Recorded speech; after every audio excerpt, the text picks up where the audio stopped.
So this is the Vedic principle that whenever there is a festival or homa or yajna, one should offer oblations into the fire, then distribute sumptuous food for the pleasure of the brahmanas. In this way, householder can be elevated to heaven and maintain his proper dharmic duties in the context of the Vedic religious system of Varnashram Dharma.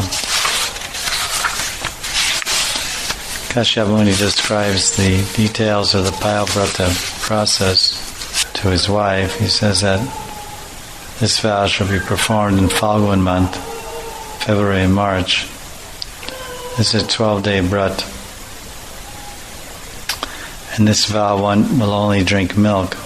In the purport, Prabhupada compares this Payavrata vow or austerity to Ekadasi, where he says Ekadasi, generally we don't eat grains, but it's generally recommended that one also fast the next day on Dwadasi by not consuming anything but milk. Of course, nowadays, not too many people observe that.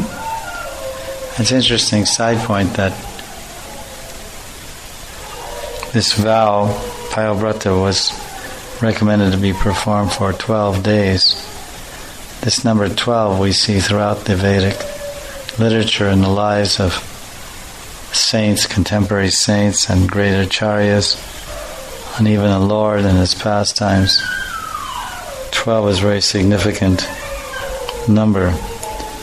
In Jyotishis they say that 12 years represents a yuga or millennium for a human being. And every 12 years there's a phase change or a shift in a person's life direction or mental attitude or behavior towards someone or his relationship with a particular school or institution or business or employer, or live in some place for 12 years and move, or work in some job for 12 years and leave.